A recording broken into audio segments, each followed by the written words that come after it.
Hello, ഈ channel സ്ലോസിലേക്ക് എല്ലാവർക്കും സ്വാഗതം. അപ്പോൾ ഇന്നത്തെ നമ്മുടെ റെസിപ്പി നല്ല റെസ്റ്റോറൻറ്റ് സ്റ്റൈലിലുള്ള ചിക്കൻ ഫ്രൈഡ് റൈസും പിന്നെ അടിപൊളി കടായി ചിക്കനും ആണ് കേട്ടോ. വീഡിയോയിലേക്ക് പോകുന്നതിന് മുമ്പായി നമ്മുടെ ഈ ചാനൽ ആദ്യമായി കാണുന്ന കൂട്ടുകാരാണെങ്കിൽ ഇപ്പോൾ തന്നെ ഒന്ന് സബ്സ്ക്രൈബ് ചെയ്ത് സപ്പോർട്ട് ചെയ്യണം കേട്ടോ. കൂടെ തൊട്ടടുത്തുള്ള ബെൽ ബട്ടൺ കൂടെ ഒന്ന് പ്രസ് ചെയ്തോളൂ. എങ്കിൽ മാത്രമേ ഞാനിടുന്ന എല്ലാ വീഡിയോസിൻ്റെയും നോട്ടിഫിക്കേഷൻസ് നിങ്ങൾക്ക് ലഭിക്കുകയുള്ളൂ കേട്ടോ. അപ്പോൾ നമുക്ക് ഈ അടിപൊളി ഫ്രൈഡ് റൈസും കടായി ചിക്കനും എങ്ങനെയാണ് തയ്യാറാക്കുന്നതെന്ന് കാണാം. നമ്മുടെ ഈ ഫ്രൈഡ് റൈസ് തയ്യാറാക്കുന്നതിനായി ആദ്യം തന്നെ നമ്മൾ കുറച്ച് ഇൻഗ്രീഡിയൻസൊക്കെ ഒന്ന് സെറ്റാക്കി വയ്ക്കാനുണ്ട്. അപ്പോൾ അതിനായിട്ടുള്ള പച്ചക്കറികളൊക്കെ ഞാനൊന്ന് കഴുകി വൃത്തിയാക്കി എടുത്ത് വെച്ചിട്ടുണ്ട്. ഒരു കട്ടിംഗ് ബോർഡ് എടുത്ത് വെച്ചിട്ടുണ്ട്. ഇനി നമുക്ക് ഓരോന്നായിട്ട് ചെറുതായിട്ട് ഇങ്ങനെ നുറുക്കിയെടുക്കാം. ആദ്യം തന്നെ 2 സവാളയാണ് ഞാനിവിടെ എടുത്തിരിക്കുന്നത്. അത് ഇതുപോലെ ചെറുതായിട്ടൊന്ന് അരിഞ്ഞു കൊടുക്കുന്നുണ്ട്.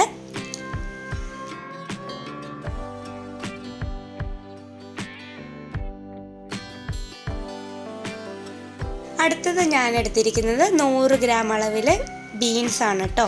ബീൻസും ഇതുപോലെ നാരൊക്കെ കളഞ്ഞിട്ട് കഴുകിയിട്ട് ചെറുതായിട്ടൊന്ന് അരിഞ്ഞ് മാറ്റി വയ്ക്കാം.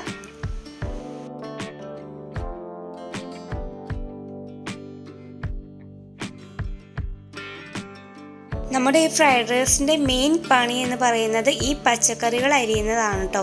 ഇതൊക്കെ നേരത്തെ അരിഞ്ഞ് വെച്ചാൽ നമുക്ക് പിന്നെയുള്ള പണികളൊക്കെ എളുപ്പമാണ്. ഇത് അരിയുന്ന പണിയാണ് ഫ്രൈഡ് റൈസിന് ഉള്ളൊരു പണി എന്ന് പറയുന്നത് കേട്ടോ. അങ്ങനെ ആ ബീൻസൊക്കെ അരിഞ്ഞ് മാറ്റിയിട്ട് ഞാൻ ഒരു ക്യാപ്സിക്കം എടുത്ത് ചെറുതായിട്ട് അരിഞ്ഞു വെച്ചു. പിന്നെ 2 ക്യാരറ്റ് എടുത്തിട്ടുണ്ട്, അതും ചെറുതായിട്ട് ഇതുപോലെ അരിഞ്ഞു. പിന്നെ ഒരു ക്യാബേജിൻ്റെ 1/4 ഭാഗം മാത്രമേ എടുത്തിട്ടുള്ളൂ കേട്ടോ. അതും നമുക്കിതുപോലെ ചെറുതായിട്ടൊന്ന് പൊടിപൊടിയായിട്ട് അരിഞ്ഞെടുത്ത് മാറ്റി വയ്ക്കാം.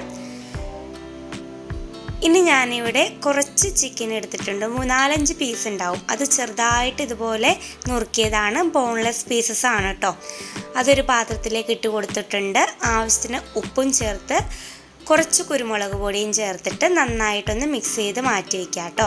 ഇത് നമുക്ക് റൈസിലേക്ക് ആവശ്യമായിട്ടുള്ള ചിക്കനാണ് കേട്ടോ. അതുകൊണ്ട് കുരുമുളകും ഉപ്പും മാത്രമേ ചേർക്കുന്നുള്ളൂ. ബോൺലെസ് പീസസ് എടുക്കാനായിട്ട് പ്രത്യേകം ശ്രദ്ധിക്കണം കേട്ടോ.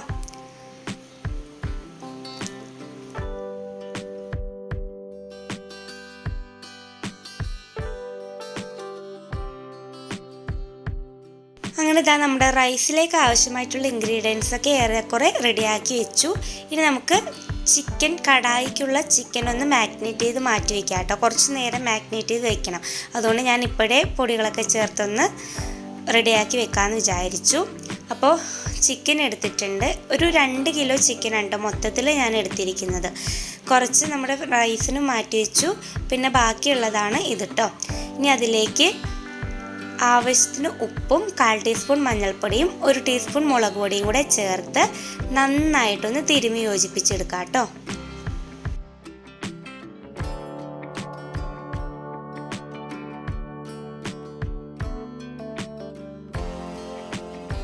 ഇനി ഇത് 1/2 മണിക്കൂറെങ്കിലും നമ്മൾ മാറ്റി വെക്കണം കേട്ടോ. എന്നിട്ട് വേണം നമുക്കിത് ഫ്രൈ ഒക്കെ ചെയ്തെടുക്കാനായിട്ട്. അപ്പോൾ 1/2 മണിക്കൂർ വരെ ഇത് നമുക്കൊന്ന് റെസ്റ്റ് ചെയ്യാനായിട്ട് വെക്കാം. ആ ഒരു സമയം കൊണ്ട് നമുക്ക് നമ്മുടെ റൈസിൻ്റെ പരിപാടിയൊക്കെ ഒന്ന് നോക്കാം കേട്ടോ. അപ്പോൾ ആ റൈസിലേക്കുള്ളതും എല്ലാ ഇൻഗ്രീഡിയൻസും ഏറെക്കുറെ നമ്മൾ റെഡിയാക്കി വെച്ചിട്ടുണ്ട്. നമ്മുടെ ഏറെക്കുറെ പണികളൊക്കെ തീർന്നു എന്ന് പറയാം കേട്ടോ. ഇനിയിപ്പോൾ ഉണ്ടാക്കുന്ന പ്രോസസ്സിങ് മാത്രമേ ഉള്ളൂ. ഇതിങ്ങനെ കാണാൻ തന്നെ ഒരു ഭംഗിയില്ലേ, എല്ലാ പച്ചക്കറികളും കൂടി പൂക്കൾ ഇട്ടതുപോലെ ഉണ്ടല്ലേ.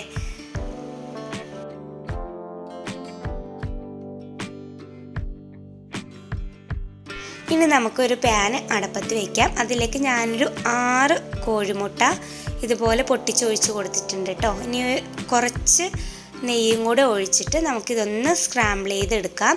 ഹൈ ഫ്ലെയിമിലിട്ടിട്ട് നമുക്കൊന്ന് ചൂടാക്കി ഇങ്ങനെ സ്ക്രാമ്പിൾ ചെയ്ത് കൊടുത്താൽ പൊടിയായിട്ട് കിട്ടും കേട്ടോ. പാകത്തിന് സ്ക്രാമ്പിൾ ചെയ്തെടുക്കാം. നമ്മുടെ റൈസിലൊക്കെ എഗ്ഗും അതുപോലെ ചെറിയ പീസ് ചിക്കനും ഒക്കെ കഴിക്കാനായിട്ട് കിട്ടുമ്പോൾ നല്ലൊരു ടേസ്റ്റ് ആയിരിക്കും കേട്ടോ.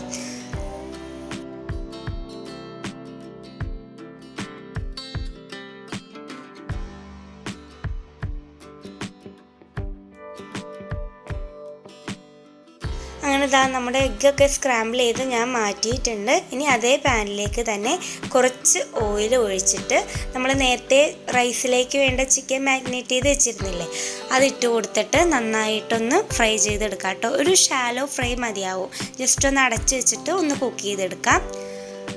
ഈ ഒരു സമയം കൊണ്ട് ഞാൻ എന്താ സെലറിയും സ്പ്രിംഗ് ഓണിയനും കുറേശ്ശെ വീതം എടുത്ത് ഒന്ന് അരിഞ്ഞ് വെക്കുന്നുണ്ട് കേട്ടോ. അങ്ങനെ റൈസിലേക്ക് ആവശ്യമായിട്ടുള്ള എല്ലാ ഇൻഗ്രീഡിയൻസും റെഡി ആയിട്ടുണ്ട്. ഇനി നമുക്ക് റൈസ് കുക്ക് ചെയ്യാനായിട്ട് തുടങ്ങാം. അപ്പോൾ ഒരു ഉരുളി വെച്ച് കൊടുത്തിട്ടുണ്ട്. അതിലേക്ക് കുറച്ച് സൺഫ്ലവർ ഓയിൽ ഒഴിച്ചു കൊടുക്കാം. ഇനി ചെറുതായിട്ട് നുറുക്കിയ വെളുത്തുള്ളി ഒരു 15 അല്ലിയോളം എടുത്തിട്ടുണ്ടാവും കേട്ടോ. അപ്പോൾ വെളുത്തുള്ളിയും കൂടി ഞാൻ ചേർത്ത് കൊടുത്തിട്ടുണ്ട്. വെളുത്തുള്ളി ചേർത്ത് ഒരു മിനിറ്റ് ഒന്ന് മൂപ്പിച്ച ശേഷം ബാക്കിയുള്ള പച്ചക്കറികളെല്ലാം കൂടെ നമുക്ക് ചേർത്ത് കൊടുക്കാം കേട്ടോ. ഇനി അതിലേക്ക് പച്ചക്കറിയിലേക്ക് ആവശ്യമായിട്ടുള്ള ഉപ്പും കൂടെ ചേർത്ത് നന്നായിട്ടൊന്ന് മിക്സ് ചെയ്ത് കൊടുക്കാം.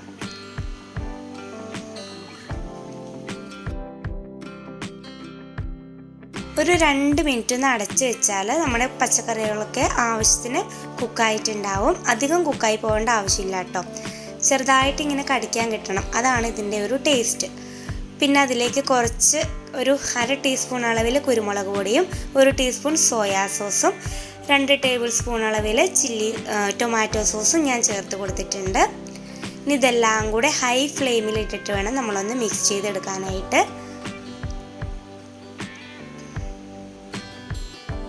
ഫ്രൈഡ് റൈസ് ഉണ്ടാക്കുമ്പോൾ റെസ്റ്റോറൻറ്റ് സ്റ്റൈലിൽ ടേസ്റ്റ് കിട്ടണമെങ്കിൽ നമ്മൾ ഹൈ ഫ്ലെയിമിലിട്ടിട്ട് വേണം ഈ സോസൊക്കെ ഒഴിക്കുമ്പോൾ നന്നായിട്ടൊന്ന് മിക്സ് ചെയ്തെടുക്കാൻ കേട്ടോ. പിന്നെ ഇതാ ഞാൻ വറുത്ത് വെച്ച ചിക്കനും ചേർത്ത് കൊടുത്തു. പിന്നെ നമ്മൾ സ്ക്രാമ്പിൾ ചെയ്ത് വെച്ച എഗ്ഗും ചേർത്ത് കൊടുക്കുന്നുണ്ട്. ഇനി വീണ്ടും ഇതെല്ലാം കൂടെ നമുക്കൊന്ന് യോജിപ്പിച്ച് കൊടുക്കാം.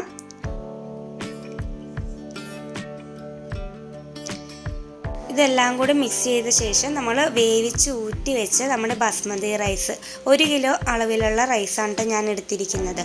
അപ്പോൾ ബസ്മതി റൈസും കൂടെ നമുക്ക് ചേർത്ത് കൊടുക്കാം. വേവ് ഒരല്പം നിർത്തിയെടുക്കുന്നതാണ് നമ്മുടെ ഫ്രൈഡ് റൈസിൻ്റെ പാകം എന്ന് പറയുന്നത്. നന്നായിട്ട് വെന്ത് പോകേണ്ട ആവശ്യമില്ല, ജസ്റ്റ് ഒന്ന് വെന്ത് കിട്ടിയാൽ മതിയാവും കേട്ടോ റൈസ്. അങ്ങനെ റൈസും കൂടെ ചേർത്ത് നന്നായിട്ടൊന്ന് മിക്സ് ചെയ്ത ശേഷം നമുക്ക് അരിഞ്ഞു വെച്ച സെലറിയും സ്പ്രിംഗ് ഓണിയും ചേർത്ത് കുറച്ച് ഒരു 1/2 ടീസ്പൂൺ അളവിൽ വിനാഗിരിയും കൂടെ ചേർത്ത് മിക്സ് ചെയ്തെടുത്താൽ നമ്മുടെ ഫ്രൈഡ് റൈസ് ഇവിടെ റെഡി ആയിട്ടുണ്ടാവും കേട്ടോ. ശരിക്കും നമ്മൾ റെസ്റ്റോറൻറ്റിൽ നിന്നും കഴിക്കുന്ന അതേ ഒരു ഫ്ലേവറാണ് ഈ റൈസിനും നമുക്കുള്ളത്. നല്ലൊരു ടേസ്റ്റി ആയിട്ടുള്ള ഫ്രൈഡ് റൈസാണ് കേട്ടോ. അങ്ങനെ റൈസൊക്കെ ഉണ്ടാക്കി മാറ്റി വെച്ചിട്ടുണ്ട്. ഇനി നമുക്ക് നമ്മുടെ കടായി ചിക്കൻ എങ്ങനെയാണ് തയ്യാറാക്കുന്നതെന്ന് കാണാം. അപ്പം അതിനായിട്ട് ഞാനൊരു ചീനച്ചട്ടി അടുപ്പത്ത് വെച്ച് കൊടുത്തു. ആവശ്യത്തിന് സൺഫ്ലവർ ഓയിൽ ഒഴിച്ച് കൊടുത്തിട്ടുണ്ട്. ഇനി നമ്മൾ മാഗ്നേറ്റ് ചെയ്ത് വെച്ച ചിക്കൻ കുറേശ്ശെ അളവിൽ ചേർത്ത് നമുക്കൊന്ന് വറുത്ത് കോരി എടുക്കാം കേട്ടോ. ചിക്കൻ ഡീപ്പായിട്ട് ഫ്രൈ ചെയ്യേണ്ട ആവശ്യമില്ല, ജസ്റ്റ് ഒരു ഷാലോ ഫ്രൈ പോലെ മതിയാവും. മുരുമുരാന്ന് ആവേണ്ട ആവശ്യമില്ല കേട്ടോ. അങ്ങനെ ചിക്കനൊക്കെ വറുത്ത് മാറ്റി വെച്ചിട്ടുണ്ട്. ഇനിയിപ്പോൾ ചിക്കൻ വറുത്ത ഓയിൽ ഞാനൊരു ഉരുളിയിലേക്ക് ഒഴിച്ചു കൊടുത്തു. പിന്നെ ഒരു 6 സവാള, മീഡിയം സൈസ് സവാളയാണ് കേട്ടോ, അത് നീളത്തിൽ കട്ട് ചെയ്തതും. പിന്നെ ആവശ്യത്തിന് ഉപ്പും കുറച്ച് കറിവേപ്പിലയും കൂടെ ചേർത്ത് കൊടുത്ത് നന്നായിട്ടൊന്ന് വഴറ്റി കൊടുക്കാം. സവാളയൊക്കെ ജസ്റ്റ് ഒന്ന് വഴണ്ടി വരുമ്പോൾ അതിലേക്ക് ഇഞ്ചി വെളുത്തുള്ളി പേസ്റ്റും കൂടെ ചേർത്ത് കൊടുത്തിട്ടുണ്ട്. ഇനി നന്നായിട്ടൊന്ന് മൂപ്പിച്ച് കൊടുക്കാം. അതൊക്കെ ഒന്ന് മൂത്ത് വരുമ്പോൾ നമുക്കതിലേക്ക് ഒരു 3 മീഡിയം സൈസ് തക്കാളി അരിഞ്ഞതും കൂടെ ചേർത്ത് കൊടുക്കാം. അതിൻ്റെ കൂടെ തന്നെ 2 ക്യാപ്സിക്കം ഇതുപോലെ ചെറിയ ചെറിയ പീസായിട്ട് കട്ട് ചെയ്തതും കൂടെ ചേർത്ത് കൊടുത്തിട്ടുണ്ട്. ഇനി ഇതെല്ലാം കൂടെ ഒന്ന് വഴറ്റി കൊടുക്കണം. നമ്മുടെ തക്കാളിയും ക്യാപ്സിക്കവും ഒന്ന് കുക്കാവുന്നത് വരെ ഒരു 5 മിനിറ്റ് നമുക്കൊന്ന് വെയിറ്റ് ചെയ്യാം കേട്ടോ. ഇതാ നമ്മുടെ തക്കാളിയും ക്യാപ്സിക്കവും ഒക്കെ പാകത്തിന് കുക്കായിട്ടുണ്ട്. ഇനി നമുക്കതിലേക്ക് 1 ടീസ്പൂൺ അളവിൽ കുരുമുളക് പൊടിയും 1/2 ടീസ്പൂൺ മഞ്ഞൾപ്പൊടി ഇത്രയും ചേർത്ത് നന്നായിട്ട് ഒന്ന് ഇളക്കി കൊടുക്കാം. ഇനി നമുക്കിതിലേക്ക് ഒരു 1/2 ടീസ്പൂൺ അളവിൽ ഗരം മസാല പൗഡറും കൂടെ ചേർത്ത് കൊടുക്കാം കേട്ടോ. എന്നിട്ട് വീണ്ടും നന്നായിട്ടൊന്ന് മിക്സ് ചെയ്ത് കൊടുക്കണം. അടുത്തതായിട്ട് ഞാൻ ഇതിലേക്ക് ചേർക്കുന്നത് ടൊമാറ്റോ കെച്ചപ്പാണ് കേട്ടോ. അതൊരു 2 ടീസ്പൂൺ അളവിൽ നമുക്ക് ചേർത്ത് കൊടുക്കാം. എന്നിട്ട് വീണ്ടും നന്നായിട്ടൊന്ന് മിക്സ് ചെയ്ത് കൊടുക്കാം. ഇനി നമ്മൾ ചേർത്ത് കൊടുക്കുന്നത് ഒരു 1.5 കപ്പ് അളവിൽ രണ്ടാം പാലാണ് കേട്ടോ. തേങ്ങാപ്പാലിൻ്റെ രണ്ടാം പാലാണ് 1.5 കപ്പ് അളവിൽ ഞാൻ ചേർത്ത് കൊടുത്തിരിക്കുന്നത്. തേങ്ങാപ്പാലും കൂടെ ചേർത്ത് നന്നായിട്ട് തിളപ്പിച്ച ശേഷം നമുക്കിതിലേക്ക് വറുത്ത് കോരി മാറ്റി വെച്ച ചിക്കൻ ചേർത്ത് കൊടുക്കാം. ഇനി ഒരു 100 ഗ്രാം അളവിൽ വെള്ളത്തിൽ കുതിർത്ത കാഷ്നട്ട് നന്നായിട്ട് പേസ്റ്റായിട്ട് അരച്ചത് ഞാൻ ചേർത്ത് കൊടുത്തു. പിന്നെ കളർ കുറവെന്ന് തോന്നിയപ്പോൾ ഞാൻ കുറച്ച് കളർ പൊടി ചേർത്ത് കൊടുക്കുന്നുണ്ട് കേട്ടോ. ഇത് ഓപ്ഷണലാണ്, നിങ്ങൾക്ക് വേണമെങ്കിൽ സ്കിപ്പ് ചെയ്യാവുന്നതാണ്. ഞാനിപ്പോൾ എന്തായാലും കളർ പൊടി ചേർത്ത് കൊടുത്തിട്ടുണ്ട്. കളർ പൊടിയെല്ലാം ചേർത്ത് നന്നായിട്ട് തിളച്ച് ഒരു 10 മിനിറ്റ് നമ്മൾ തിളപ്പിക്കണം കേട്ടോ. 10 മിനിറ്റ് കഴിഞ്ഞ് കഴിയുമ്പോൾ ഞാൻ 1-ാം പാൽ ഇവിടെ ചേർത്ത് കൊടുത്തിട്ടുണ്ട്. നല്ല കട്ടിയുള്ള 1-ാം പാലാണ് കേട്ടോ ചേർത്തിരിക്കുന്നത്. 1-ാം പാലും കൂടെ ചേർത്ത് ജസ്റ്റ് ഒന്ന് തിളച്ച് വരുമ്പോൾ നമുക്ക് തീ ഓഫ് ചെയ്യാം. അപ്പോൾ ഇത്രയേ ഉള്ളൂ, നമ്മുടെ രുചികരമായ ഫ്രൈഡ് റൈസും അതുപോലെ തന്നെ അടിപൊളിയായിട്ടുള്ള ചിക്കൻ കടായും ഇവിടെ റെഡി ആയിട്ടുണ്ട്. മസ്റ്റ് ട്രൈ ആയിട്ടുള്ള ഒരു ഐറ്റം തന്നെയാണ് കേട്ടോ. നമ്മുടെ ഫ്രൈഡ് റൈസിൻ്റെ കൂടെ അടിപൊളി കോമ്പിനേഷൻ ആയിട്ടുള്ളൊരു കറിയാണ്. എല്ലാവരും ട്രൈ ചെയ്തിട്ട് നിങ്ങളുടെ അഭിപ്രായമൊക്കെ എന്നെ അറിയിക്കാൻ മടിക്കരുത്. വീഡിയോ ഇഷ്ടമായാൽ ഇപ്പോൾ തന്നെ എല്ലാവരും ലൈക്ക് ചെയ്യണം, ഷെയർ ചെയ്യണം, സബ്സ്ക്രൈബ് ചെയ്യണം. മറ്റൊരു നല്ലൊരു വീഡിയോ ആയിട്ട് നമുക്ക് ഇനിയും കാണാം. അതുവരെയും താങ്ക്സ് ഫോർ വാച്ചിങ്. ബൈ.